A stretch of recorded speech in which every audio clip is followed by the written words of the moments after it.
The moment she handed me the leather-bound book, I knew my wedding night was over. My stomach dropped with a cold, sickening lurch. This wasn't a family heirloom. This was a weapon. I'm Victoria Vance, 34 years old, a finance director from Boston, Massachusetts, and I had just married into what I thought was an old, respectable Charleston family. I was wrong. I was entering a cage. My new mother-in-law, Eleanor, sat regally on the edge of our silk-draped bridal suite bed. Her eyes, usually sparkling with a matriarch's pride, were now sharp, assessing.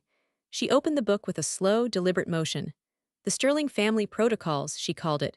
At first, it was all absurd rules about posture and polite conversation. Then she got to my part.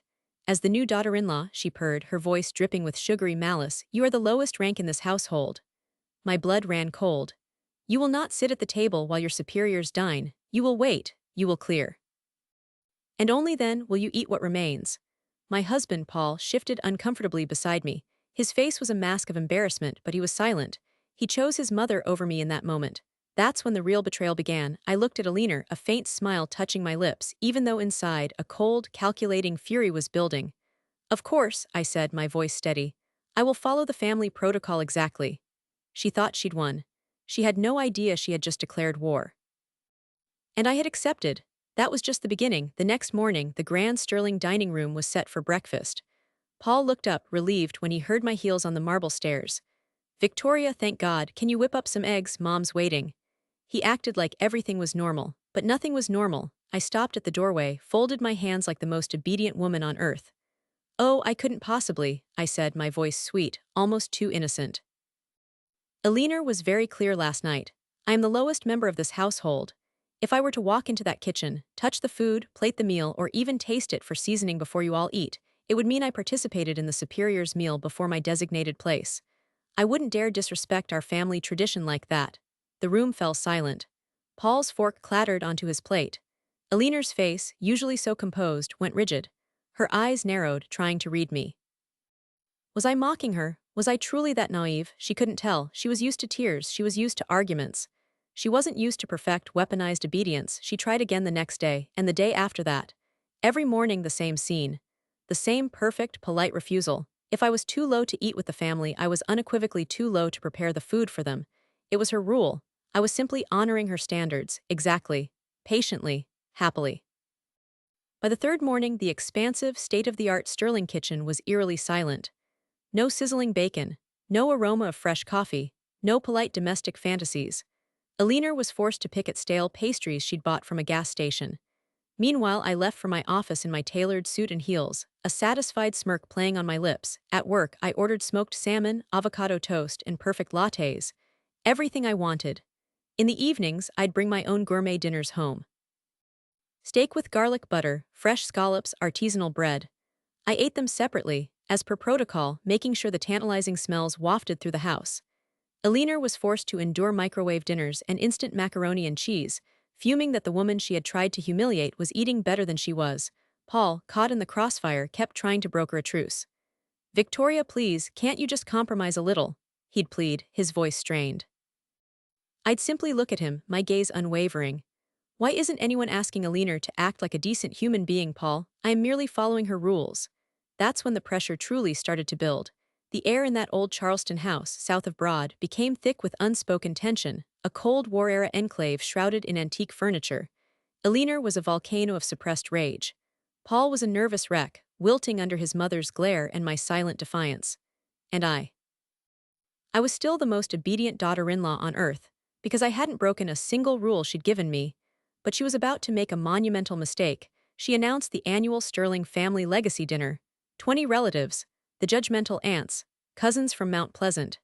Charleston names that traced back generations. It was the social event of their year, a polite circus of old money and even older expectations. And in front of Paul, her eyes gleaming with what she thought was triumph, she sweetly told me she wanted me to take charge of the entire feast. It would be my chance to prove what a capable, traditional woman I was.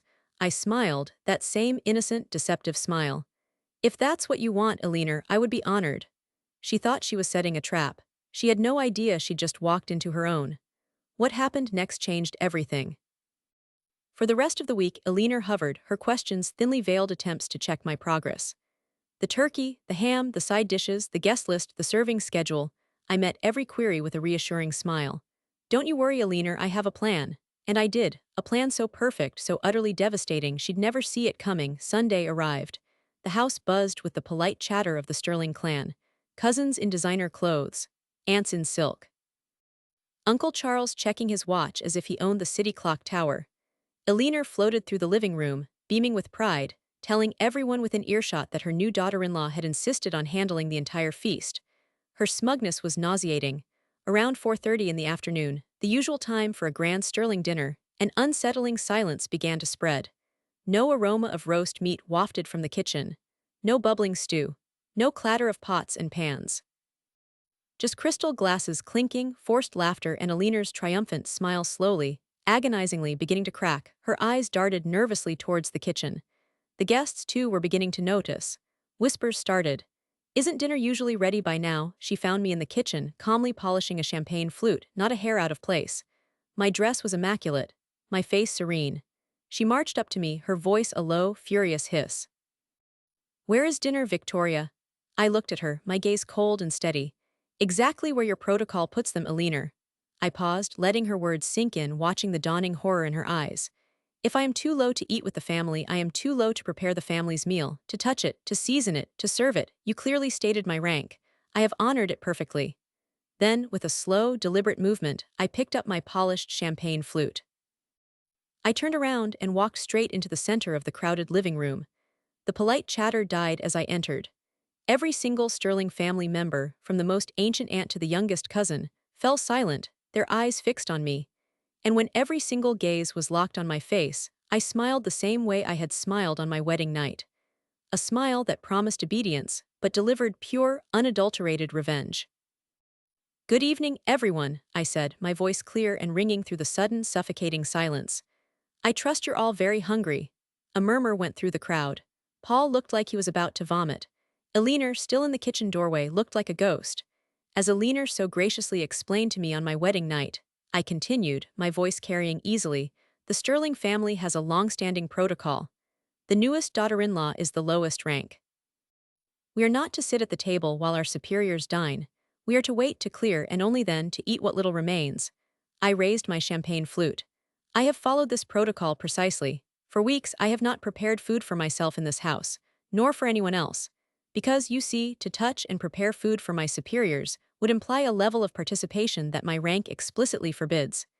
A gasp rippled through the room. Faces contorted in confusion, then dawning understanding, then pure horror. To honor Alina's traditions, I explained, I ensured that the kitchen remained untouched by the lowest member of the house. Thus, dinner by protocol could not be prepared. Alina rushed forward, her face a mask of rage and humiliation. You manipulative little, but I cut her off, my voice rising, cutting through hers. No, Alina, I am simply following your rules. And it seems, I said, sweeping my gaze across the stunned faces of the entire Sterling family, that the Sterling protocols have left us all very, very hungry. The silence that followed was deafening. It wasn't just about the food. It was about the exposure. It was about Alina's carefully constructed world of control, tradition, and perceived superiority crumbling into dust before her entire judgmental family. She had used her rules to strip me of my dignity. I had used those same rules to strip her of her power. I had known Alina's game from the start. As a finance director, I didn't just see people, I saw systems. Flawed systems. And the Sterling family protocols. They were a system designed to keep one woman, Alina, at the absolute top, controlling every aspect of everyone else's life. But every system has a breaking point. Every set of rules has an internal contradiction that, when exploited, can bring the whole structure down. Alina thought she was a queen. I saw her as a single point of failure in a deeply corrupt operation. Paul finally found his voice, a choked whisper. Mom, how could you let this happen? His face was not just embarrassed, it was utterly defeated. His mother's cruel game had just humiliated him in front of his entire family, too. Alina stood frozen, her eyes darting from face to face, seeing not sympathy but judgment. The judgmental aunts, who always gossiped about everyone else, now had nothing to say. Uncle Charles, who always checked his watch, now looked like he wanted the ground to swallow him whole. Now, I said, my voice softer but no less firm, I imagine many of you are wondering what to do. Since no one of lower rank can prepare food and the superiors seem unable to do so themselves, perhaps it's time to reevaluate these protocols. I saw the looks, the quiet understanding, the subtle nods from a few of the younger cousins. This wasn't just my revenge against Alina. This was a silent, bloodless coup. The family, starved and publicly shamed by their own archaic rules, was forced to confront the absurdity of their matriarch's tyranny. I gave them a moment to let the reality sink in. Then, with a decisive movement, I pulled my phone from my clutch. If anyone is truly hungry, I announced, loud enough for everyone to hear, I know a fantastic caterer. They do last-minute orders, and they don't have any ridiculous rules about who can eat first. Alina let out a strangled cry, a sound of pure, impotent rage. She had wanted to teach me a lesson about my place. Instead, I had taught her and the entire Sterling family a lesson about power. The power of a woman who understood systems and knew how to make them self-destruct. The power of Victoria Vance. And I didn't just get my revenge. I ate. And for the first time in that house, I ate on my own terms. The rest of them, they were still deciding who was superior enough to even dial a phone, and I didn't know it yet, but that was just the beginning of the Sterling family's unraveling.